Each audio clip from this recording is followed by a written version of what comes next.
शिक्षिका से राजनीति तक का सफर किस प्रकार से तय किया? तो कई क्षेत्र हैं, जैसे सबसे इम्पोर्टेंट है शहर की सफाई, स्वच्छता, डेवलपमेंट और बच्चों की शिक्षा। जो सरकारी स्कूल आज बंद होने की कगार में, तो उनको फिर से शुरू करना। लेकिन असदुद्दीन ओवैसी की AIMIM पार्टी भी इस बार मध्य प्रदेश में जो है नगर निगम की दावेदारी कर रही है, इस बारे में क्या कहें? अवैध निर्माण अगर वो सरकारी ज़मीन में होगा तो भाई कोशिश ये रहेगी कि सरकारी ज़मीन जिस काम के लिए छोड़ी गई है उसका उपयोग उसी काम में किया जाए। तो बुलडोजर चलाना तो बनता है वहाँ पे।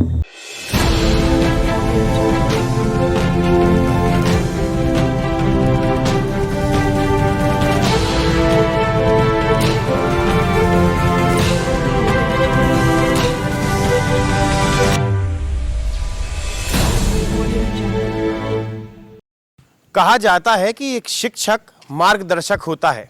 अगर वो शिक्षक जब राजनीति में उतर आए तो बहुत ही खराब पड़ता है।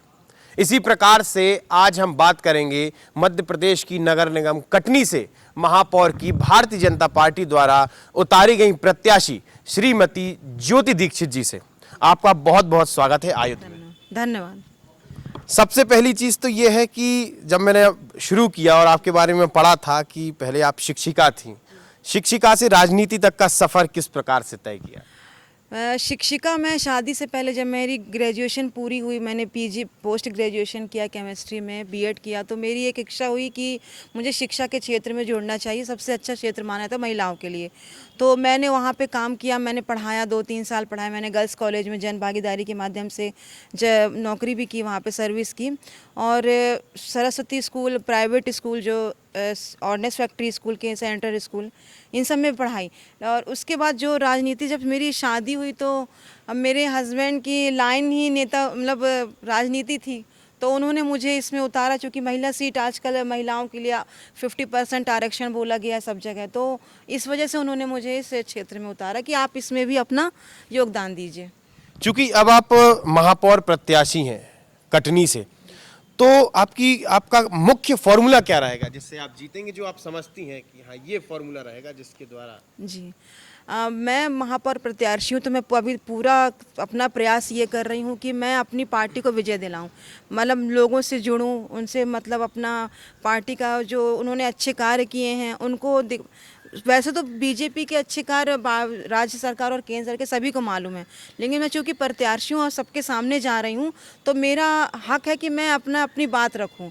और दूसरा, मैं ये चाहती हूँ कि अगर मैं प्रत्याशी जीत के आती हूँ तो कई क्षेत्र हैं, जैसे सबसे इम्पोर्टेंट है शहर की सफाई, स्वच्छता, डेवलपमेंट और बच्चों की शिक्षा। जो सरकारी स्कूल आज बंद होने की कगार में, तो उनको फिर से शुरू करना। और सरकारी स्कूल जो पहले से बने हुए हैं उनमें हम क्या विकास और कर सकते हैं। और आजकल डिजिटल क्लास लग रही, तो उसको भी हम उसमें लागू करवाएंगे। शिक्षा हो गया, स्वास्थ्य हो गया, जो कि स्वास्थ्य हमारे सरकारी वो चिकित्सालय है उसमें सुविधाएँ बढ़ाने का, ये सबका प्रयास रहेगा मेरा। एक बहुत ही खास बात, चूँकि राजनीति के मैदान में और चुनाव के समय मध्य प्रदेश में कई पार्टियां चुनाव लड़ रही हैं, कांग्रेस लड़ रही है, इस बार आप भी लड़ रही है, लेकिन असदुद्दीन ओवैसी की AIMIM पार्टी भी इस बार मध्य प्रदेश में जो है नगर निगम की दावेदारी कर रही है, इस बारे में क्या कहें?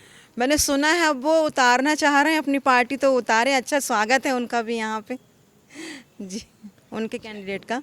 चलिए, तो और एक खास चीज़ देखने को मिलती है मध्य प्रदेश में और साथ ही देश के अलग अलग क्षेत्रों में भी देखने मिल रहा है कि अवैध निर्माणों को लेकर क्या आप भी बुलडोजर चलवाएंगे?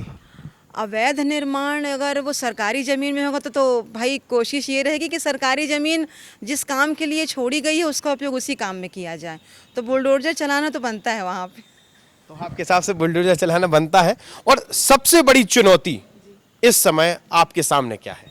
मेरे सामने सबसे बड़ी चुनौती, काफ़ी प्रत्याशी उतर आए हैं ज़मीन में, तो मुझे अपनी पार्टी को जिताना है और उसके लिए मुझे भरसक प्रयास करने हैं कि मेरी पार्टी जीते, मेरे पार्षद जीत के आए ज़्यादा से ज़्यादा। और जनता जो चाहती है कि जनता तो वैसे भी बीजेपी के साथ ही है, जैसे कि आप देख ही रहे हैं बाकी राज्यों में जो चुनाव हो रहे हैं, तो यहाँ मेरा कटनी से भी ज़्यादा प्रयास रहेगा कि भारी भरकम वोटों से हम लोग भी जीतें। तो देख लिया आपने कि किस प्रकार से कटनी से महापौर प्रत्याशी भारतीय जनता पार्टी की तरफ से श्रीमती ज्योति जी ने जिस तरीके से बताया कि हम किस प्रकार से चुनाव जीत सकते हैं और अगर अवैध निर्माण है तो उसको तोड़ेंगे भी और बुलडोजर चलाना भी आवश्यक है। साथ ही हमने ये भी जाना कि ओवैसी जी भी अपनी पार्टी को उतार रहे हैं, तो उन्होंने कहा कि ये सबका अधिकार है, वो भी आए और चुनाव लड़के देख लें। इसी प्रकार से हमसे जुड़े रहिए, देखते रहिए आयुध। हमारी अपडेट के लिए हमारे चैनल को सब्सक्राइब कीजिए और हमारी इस यात्रा को, खास तौर पर आयुध चुनावी यात्रा को देखते रहिए। धन्यवाद। लगातार जुड़े रहने के लिए आयुध को सब्सक्राइब जरूर करें।